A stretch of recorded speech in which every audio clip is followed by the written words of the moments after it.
Good morning, ladies and gentlemen. Thank you for inviting me here today to speak to you. But more importantly, given how bad things are in the financial sector, thanks for giving me the excuse to get out of the office and take a bit of a fresh air out here. I'm not sure if anyone really wants to be in the banking sector these days. Literally, seriously, since I would say September 15th, the past 6 weeks, ever since the downfall of Lehman, the potential kind of ripple effect around the world has been extraordinary and arguably unprecedented. So many banks, so many well-known banks, both globally and regionally, have fallen. And many, many others have had to be bailed out by governments. Counterparty confidence, i.e. banks and banks lending to each other, the kind of confidence has never been lower. And just in the past year alone, banks around the world have already written off 600 billion US of their P&L. And that equates to roughly 3 years worth of GDP of Hong Kong. That's a lot of money. Unfortunately, more have to be put in by the government to keep the whole system afloat. And that said, if you have to be a banker, I would say one would prefer to be a banker in the East than in the West. Whilst not entirely immune, I would say that emerging markets generally are more insulated from the economic downturn out here than what you see in the West. Now, China, whilst we're seeing moderation of growth, we're still seeing roughly into next year and this year, roughly a growth moderating from, let's say, 10 to 12% to around 8%. Not bad. I would say India, which is really the other economic epicenter out in the East, are still also projected to be growing at around 7%.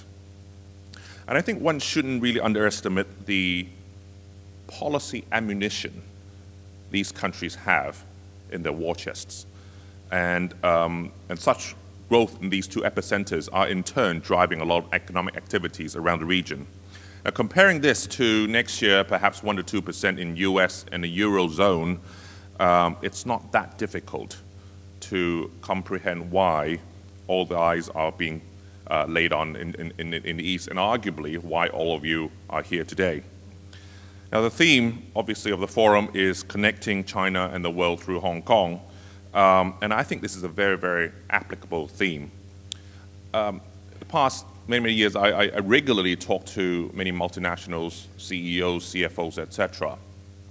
And traditionally, in the past, I would say, last 5 years, 10 years, most of the multinationals, the Shells, the Sonys of the world, have all been trying to establish global financial center, i.e. one center. They use one global bank, and they transfer money, overnight sweeping, overnight pooling, and have lending, borrowing, everything in the center. What we have seen in the last little while is a very, very stark change. Most of these would say, look, it is impossible, given what's happening around the world, to have one global center. And what they're evolving into is actually having one center in the Americas, one center for Europe, and really one center for the Asia. Particularly a lot of local regulations, restrictions, currencies makes it very, very difficult to have a global approach to these things. And that's where I think Hong Kong comes into play, to be the financial center of China, to be the New York and London of the East, and really to connect China with the rest of the world.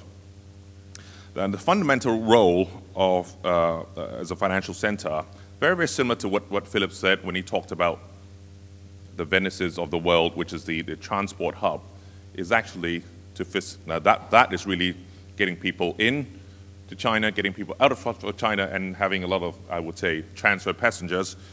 Financial center, same thing. Facilitating money into China, facilitating money out of China, and really facilitating global settlement here in this part of the world. Now, let me quickly talk in brief about these three aspects. Firstly, Hong Kong is a platform for capital inflow into China. Obviously, Hong Kong has a lot of advantages: simple tax structure, rule of law, strong banking infrastructure, robust corporate governance, and really free flow of information.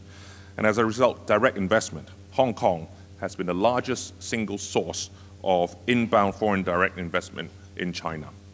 Last year alone, China's overall FDI is around 75 billion US dollars, and almost half of that is done via Hong Kong. The other aspect will be through Hong Kong playing a role to support mainland in terms of tapping capital, which is through the IPO market. I think it was either 06 or 07 that we actually ranked second globally after New York about funds raised out of IPO, Hong Kong ranking second. And so far this year, as well as last year, more than 80% of the IPOs done in Hong Kong are from mainland companies. More importantly, it's not necessarily just about the import of capital into China. More importantly, a lot of companies are coming out to Hong Kong to also import the standards of corporate governance, which is something that China recognizes that they don't have currently in China, and that's where, through listing in Hong Kong, that's where they learn what the international corporate governance standards are. Also, naturally, trade corridors. I think the old global trade corridors are changing very, very fast. What used to be from China, the biggest counterpart to be US and then followed by Europe, right now, intra-Asian trade now, and now Hong Kong as well, accounts for more than 60% of the trades. And increasingly, the trade corridor is changing very dynamically from between China, also with the rest of Asia, particularly with India, with Middle East, and with Africa through the commodities, I would say, trade. If you use what I just talked about, India being the other epicenter, the growth between Hong Kong, China, linking China and India, last 3 years, the total trade flow in and out have tripled, grown 3 times, okay? But in perspective, the total amount is roughly 25 billion US dollars. That is less than what Walmart alone imports from China in 1 year. Okay, so the perspective is it's growing very, very fast, but it's starting off of a very, very low base. And that's the kind of opportunity that we are seeing in terms of capturing some of the economic activities between these two giants. And the second point is really how do you get money out of China? And what you need to realize is after 10, 20 years of economic growth, when the economy goes from roughly 1,000 or below GDP to going to a bracket of between 1 to 5,000, the accumulation of wealth is exponential. Because below 1,000, it's barely for survival, food and shelter, etc. Once you get into the bracket of 1 to 5,000, it grows exponentially. And that's where the wealth accumulation in China is growing at an astronomical rate. Roughly speaking, China has excess deposits in excess of around 5 billion US dollars. And unfortunately, because of foreign currency controls, it's really trapped in China, okay?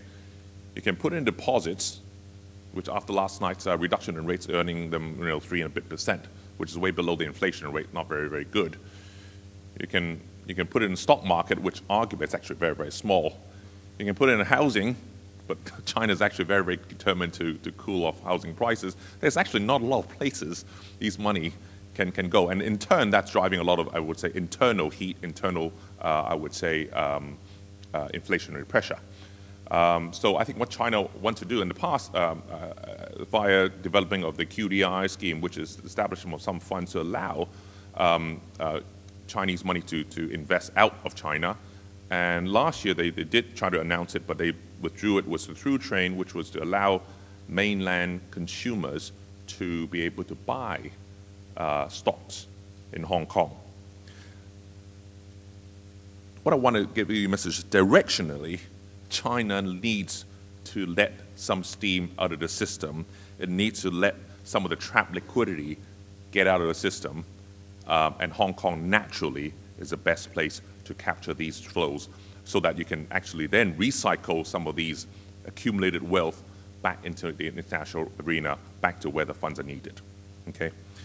The third point is really on settlement. And I think Hong Kong, over the last so many years, have had a very, very successful run in developing as a very, very strong, I would say, clearing center for this part of the region. Hong Kong already has a multi-currency financial infrastructure. Already we are an Asian clearer. We have a clearing center for US dollars. We have a clearing center for euro. Actually, Standard Chartered is the official euro clearer for all the banks in Hong Kong, and also Hong Kong dollar. Very, very naturally, it has all the capabilities to develop itself into an offshore RMB clearing center. You would argue to say, Hong Kong doesn't use RMB. How do you establish yourself? Why not Shanghai, etc.? But I would simply push it back and say, look, the world's largest center to clear euro is in London. And they don't use euro, okay? But that's exactly where, because you have the facility, you have the platform to connect traders, settlement, buyers, sellers, that's where Hong Kong needs to establish itself. I think it's already very successful in US dollar, euro dollar, Hong Kong dollar, RMB is the natural, I would say, lead in. And already we're also in talks about how do we, again, operate arguably Islamic banking, where because of the huge amount of funds in the Middle East dying to invest into China, but because of Islamic law, it can't receive interest. Hong Kong can be that adapter, connecting the 110 volt with the 240 volts by being exactly that center. So those are the 3 points I've covered. In short, in inclusion, I think Hong Kong and China's collaboration, particularly via the financial side of things, will remain to be very, very strong in the foreseeable future. And I think China will clearly want to leverage on Hong Kong's advantages, as I talked about the infrastructure, the rule of law, etc., to make it a center to tap international money as well as also to repatriate money. Deng Xiaoping did once say that, if you really want to get into the blood vein of a modern economy, you have to get right the financial system. So if you intend to trade with China, invest into the mainland, or even want to capture the kind of opportunity I talked about, which is capturing the outflow of investments from China, I think Hong Kong is the perfect place to do so. Hopefully, in return, Hong Kong can live up its name as the New York and London of the East, and also to help you make a seamless connection with China, which is the fastest growing economy in the world. Thank you very much, ladies and gentlemen.